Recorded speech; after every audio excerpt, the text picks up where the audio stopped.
Hello, I'm Cindy Arenberg-Seltzer, President and CEO of the Children's Services Council of Broward County.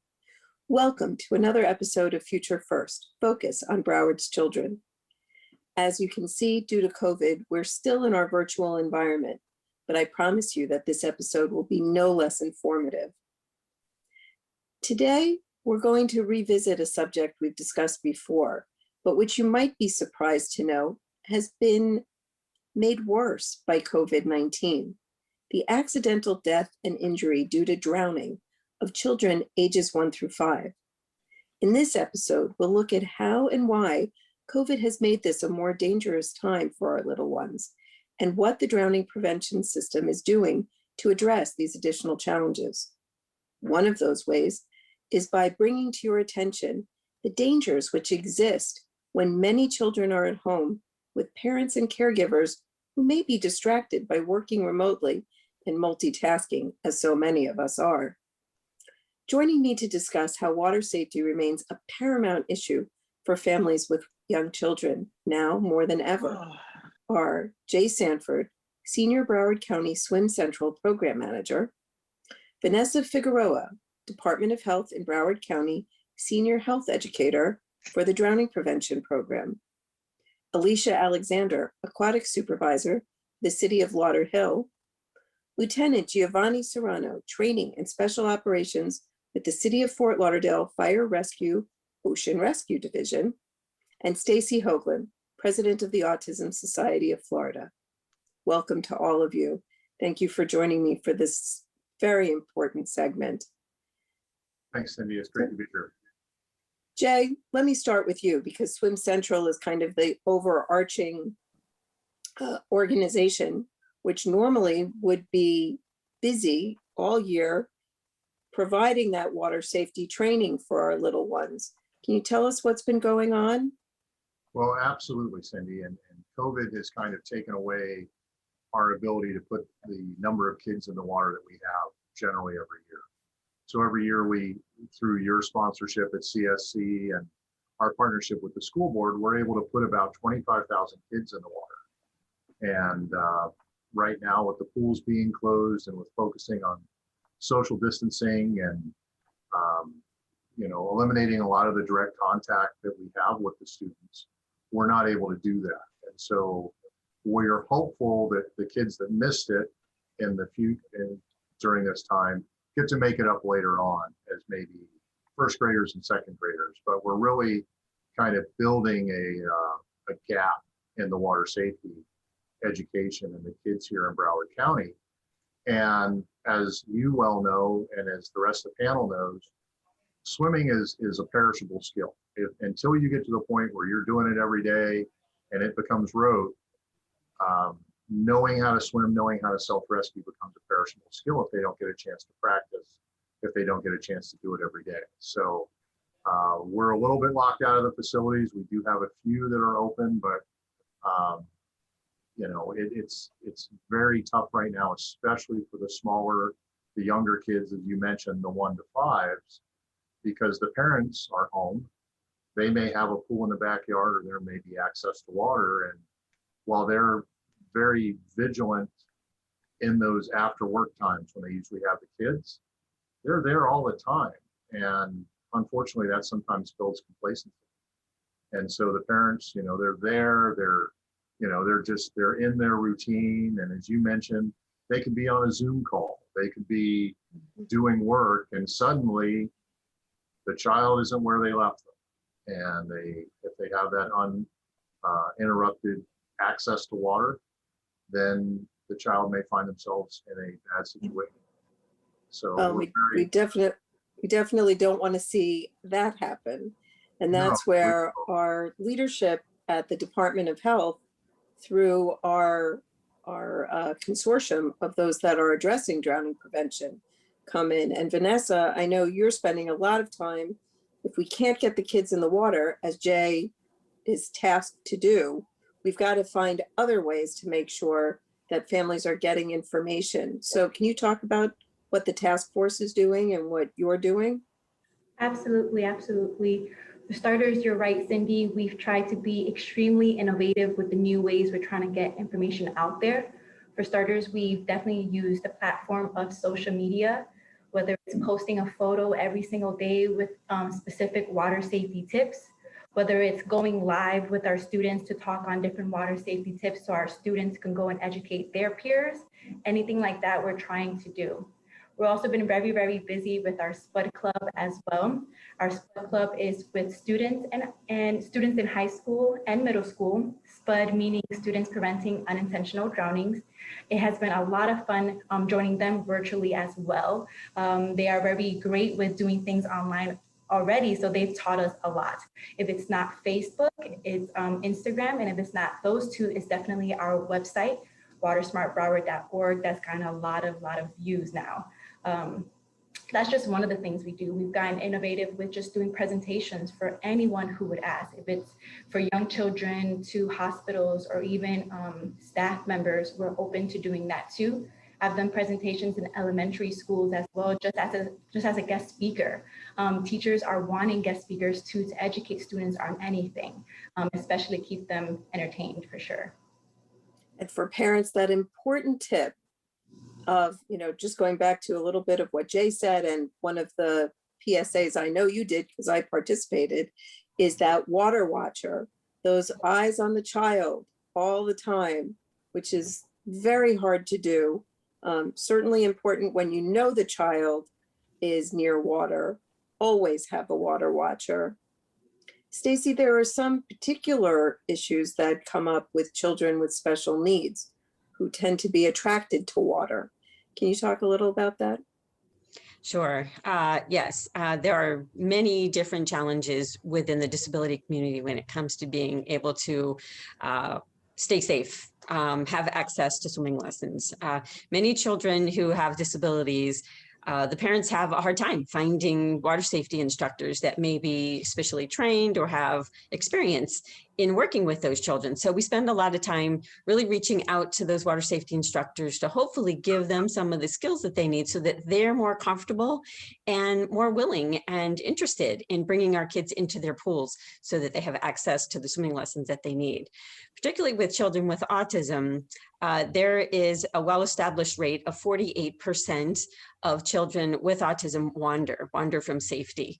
Now, you'd be hard pressed to find a parent, any parent of a child with autism, that doesn't say that they've experienced their child wandering from them. So while we hear the statistics is 48%, basically we believe it's closer to 100% at one time or another. And since children with autism tend to not have a natural reaction to know that something is unsafe, they tend to not really think about that. So it's not uncommon for our office to get calls that a child was in the neighbor's pool or in the lake down the street. They really don't discriminate.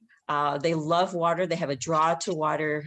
Kids with autism have sensory needs, and many of those are really met in the water. That's why we really encourage families to reach out to swimming lessons, because it could bring not only security and safety to the child, but also development of friendships and meeting some of those sensory needs. So it's a really beautiful experience. But when kids don't get swimming lessons, then we run into a huge issue, because the rates that we have, that we know based upon research, is that drowning in children with autism happens at a rate 160 times greater than typically developing children.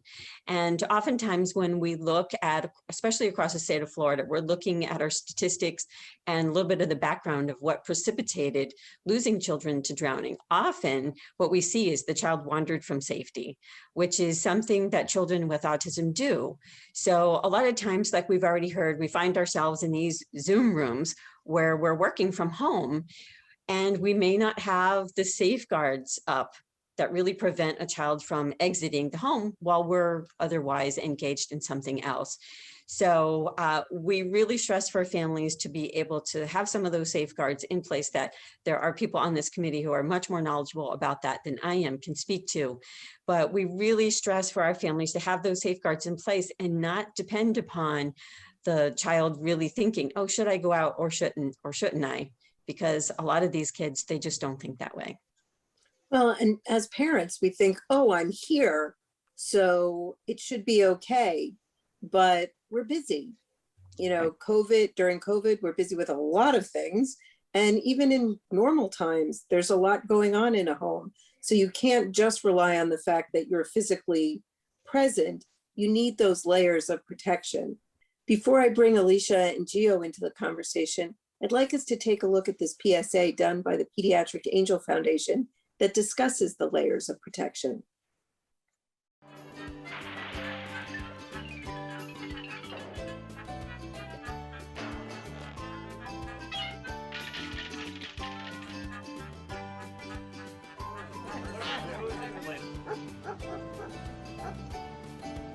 How many times has the day-to-day events taken your eye off of the important things that matter?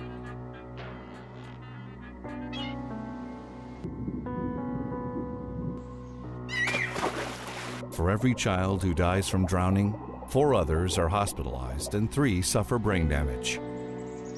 All too often, simple measures are overlooked that can save a child's life. But what if you knew what those measures were that could stop a tragedy?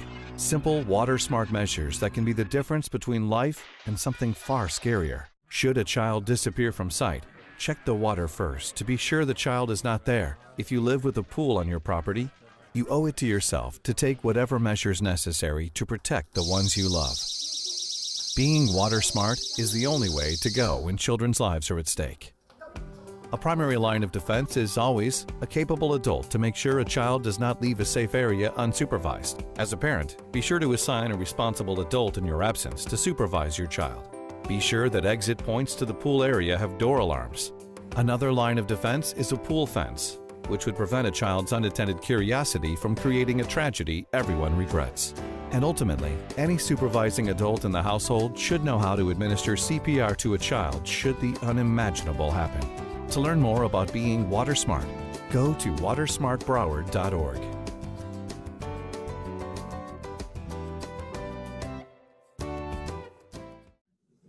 That is such important advice. And Gio, you deal with what happens if those layers of protection are not put in place. Tell us why that's so important and where you've seen that that could make the difference. Well, a lifeguard's main job is to prevent incidents from happening near the water or in the water.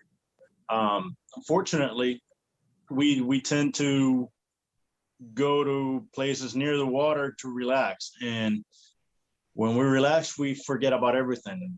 Not calling anyone out, but parents relax a little too much around water. We're busier than ever. Our phones have everything that our office has. So we're looking at emails, we're looking at social media, we're replying to all those, and we're not paying attention to those around us nearly as much, especially when we go to an environment like the beach or somewhere, a pool, a community pool, where you went there to relax and get away from all the other things that were keeping you busy before. Problem with that is we tend to lose sense of time. And a lot of times we get parents coming up to us with, I can't find my child. I just saw him 2 minutes ago.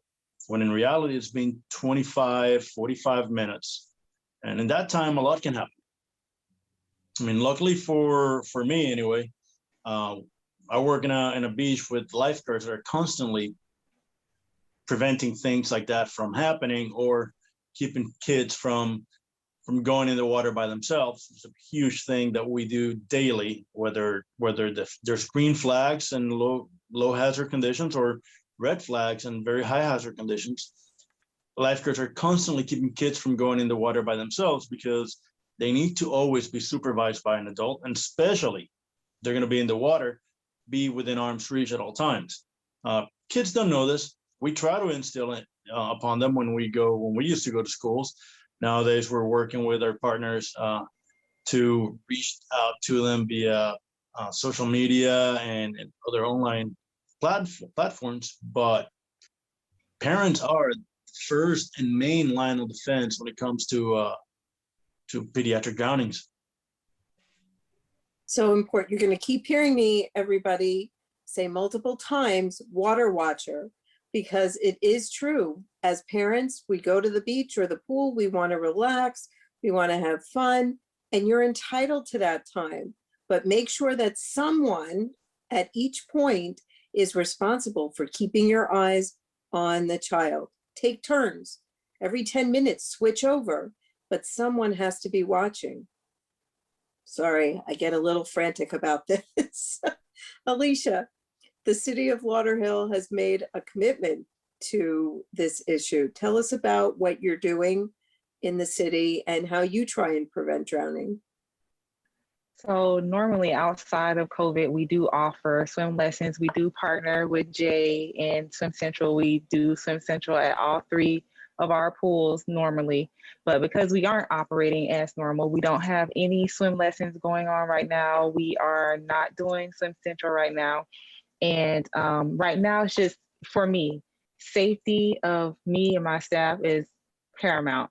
So with that being at the forefront of my mind, I'm thinking of ways that we can keep the community engaged. So I have come up with like virtual things that I plan to implement in the future, the next few months. We're gonna do like water safety virtually and just like things to keep the conversation going, to keep the community involved and interested, and to know that though we aren't offering water safety lessons right now, it is still very important to us and it should still be on your minds as well. That's excellent. Cindy, Go if I ahead. can jump in really quick. You Please. know, we have, here in Broward County, we have the unique environment that 20% of the county is underwater at any one time. Natural standing water. So every child that walks out of their house is less than a mile from natural standing water. We also have 130,000 backyard pools. So you may have that good barrier set up, but if they go out the front door, they have access, as Stacey said, to their neighbors' pools, who all it takes is somebody who's working at the house to leave that gate open and children have access. So a few years ago, we came up with a little bit of the high five for water safety and the 5 aspects of water safety that we'd like. And I'd like to share that if I could for the parents to think about. So the first one is supervision. And we always call that's the thumb because that's the most important. The second one are those alarms, so that if the child gets out of the house, you know that they got out of the house. The worst thing that can happen is you can be doing laundry or putting away groceries and the child slips out of an open door. The third is the barrier. So a good barrier between the child and the pool, whether that's a child-proof lock on that sliding door or a lock that's high enough that takes a key to keep those kids from getting access to those pools and getting access to that water. The fourth is swim lessons. And unfortunately right now, swim lessons are kind of put on hold. So we've got to kind of rely on those other 3 to help keep those kids safe. And then the 5th one is CPR. And that way, should something happen, the parents are able to react. The parents can start that life-saving operation and give fire rescue a time to come and do it. And that's the high five for water safety. And we really want people to remember it's just those 5 things, but if they can remember those 5 things, they're going to have a much better chance at keeping their kids safe from the water and getting out and moving along. So Alicia, I know, is anxious to get back in the water and teach. And they've always been a great partnership through the program that you guys sponsor through us. And we're happy to partner with everybody. But again, those 5 things: supervision, barriers, alarms, swim lessons, and CPR will go a long way to keeping your kids safe. And I'm glad both you and Stacey mentioned the front door, because we tend to only think about the door to the pool, but the front door is a way of getting out as well. And I know my baby, she's 14 now, but when she was 2, she could reach that little lock and turn it very easily. So we had to move the lock up out of her reach until, so that she couldn't get out. Vanessa, where can people get this kind of equipment, or the extra locks or the alarms, the fences? What would you suggest? Yes, we encourage them to check online. We've seen that when it comes to door chimes or door alarms, they can be very inexpensive and user-friendly. They usually come two per package as well. So Amazon is a great site to check out. Sometimes Walmart as well, but Amazon I've seen has a variety of door chimes and door alarms. Same thing goes for perhaps those gates that people purchase for pets as well. The gates that they can put in the front door or the back door as well. Even doggy doors is something that we need to keep an eye out for as well. I know for sure that children are becoming more and more clever to figure it out. If it's not pushing a lawn furniture near that gate to get over, or if it's learning to unlock things, just that in general. So it's super important that we push out getting them online or even Walmart as well. Well, if we haven't gotten your attention yet, I want to show you this other PSA that was created by M Network for the Children's Services Council to grab your attention about the importance of this issue.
I've probably seen that 50 times and it still gives me goosebumps every time.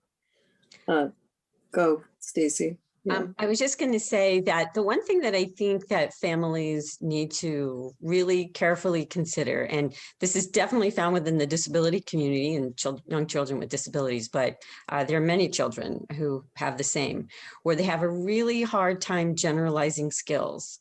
So no one should assume that they just had their child go through some swimming lessons and they in this one pool over here that happens to have these kind of steps and this kind of ladder, that they could be at another pool and be able to take their eyes off that child. Because just because a kid knows how to swim in one pool does not mean they can swim in another, or the ocean, which is totally different than a pool.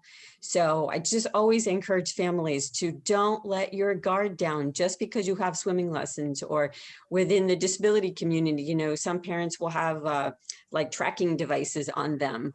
Those are good, but there is no replacement for water watchers. Gio, do you want to speak to the difference in the ocean and also maybe about the water wings that people may rely on? Stacey hit it right in the head. We get that all the time. Parents that get overconfident on not only their own swim skills, but their child's swim skills. And they'll let their kids go out in the ocean by themselves, and our lifeguards will go and make contact with them. And their first reaction is, oh, they know how to swim. They take swim lessons. Well, unfortunately, pools don't have currents. Unless you go to a winding or lazy river type pool, pools don't have currents. The ocean always has a current. Even on a flat water day, the tide is always coming in and going out every 6 hours and 15 minutes with a half an hour slack in between. And there's always going to be a current going north or south. If you ever go to our beach and put a snorkel mask on, I'm sorry about that. Life during COVID. There we go. I'll jump in a little bit while Gio is. The other bodies of water that we have around here are the retention ponds, the canals, and what I think a lot of people don't understand is these are dark. This is dark water, which means while a child may fall into a pool and you may see them sinking to the bottom and be able to get to them, in these dark water conditions, once they're 12 inches underwater, they completely disappear. And as Gio said, there's constantly currents. So even if you saw where they went under, they're not going to be there by the time you get to them. So you've got to kind of head this stuff off. And we have these lovely waterfront communities and lakes and things in the back that are not designed for people to go swimming in. They'll step off, they're feeding a duck or they're doing something, playing with a toy, and they'll fall into that lake, and there's no ladder to get out. There's no beach to walk out of. So we have a lot of instances down here where we will lose a child in a dark water, and it takes a dive team to come and find them. And So I can't believe how fast the time is going by. So I want to give Alicia 1 minute to talk a little bit more about what she sees happening in Lauderhill. And then Jay, I'm going to come back to you to talk about what happens with the swim coupons, people who have them, people who haven't gotten them yet, when we can get back together again. Alicia, go ahead. So what's happening in my city, the city of Lauderhill, our biggest issue as far as aquatics is that this is not a swimming community. So it's like a slow start to gain interest, garner interest, to get people coming and signing up. And then once we get that rolling, it's usually pretty good. So the fact that we have been stagnant, we haven't taught lessons since 2019. So the fact that it's been that long, I'm very worried that it's going to be difficult to get the ball rolling. And with that happening, we still have there's still access, as Jay said a couple times, to so much water around us. So I'm very worried that parents won't really see how important it is to get their kids back into swim lessons. And as far as the operation side, everything is completely different. So 2 of our pools are completely closed right now, and then we have 1 that is open. So even with the COVID restrictions, everything is just completely different to how we operated before. So we are really trying to, it's like we're stuck between trying to, roll with the punches and then figure out where to go from here. All right, well, I hope today and that very scary PSA will help to motivate some parents to be on the edge of their seat when you open up again. And when you do, Jay, really quickly tell people who are parents of children 6 months to 5 how they can get a Water Smart coupon. absolutely, Cindy. So the coupons are available through the watersmartbroward.org.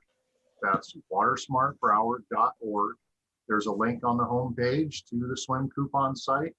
They can request a coupon. We do still have vendors that are doing lessons, a lot of the privates. The YMCA is still doing lessons, and a lot of the vendors are doing parent-child lessons, so the parents can get in the water with their children. In addition, this year, through your program's gracious funding, we are actually offering water safety coupons for adults who also get coupons for their kids. So if you don't know how to swim as an adult and you're worried about that, and you have a small child, get a coupon for them to do the parent-child classes. Get a coupon for you to do the adult classes. The adult classes don't need as much hand-on instruction. So a lot of the programs are still running those adult classes. They're still running those higher level classes. It's just those preschool classes, those level 1s where it's really hands-on, that we're struggling to get kids in the water. But all right, child, I'm sorry, I hate to cut you off, but we are out of time. So if you have a coupon and your expiration date is hit, don't worry. You can still redeem the coupon as soon as you can get in the pool. We want you there because, as you've heard, even though we're locked down, it's still a dangerous time for our children. And we want you, the parent, to understand all of the resources that are available to you and the importance that you implement layers of protection, starting with you, but also around your physical surroundings. Thank you all so much. I want to thank Jay Sanford, Vanessa Figueroa, Alicia Alexander, Giovanni Serrano, and Stacey Hoaglund for helping to keep this subject front and center for the health and safety of our children. I've been your host, Cindy Arenberg-Seltzer. For this or any other episode of Future First Focus on Broward's Children, go to our website, www.cscbroward.org, where you can access our YouTube channel. Follow us on social media, and don't forget to join us next time on Future First Focus on Broward's Children.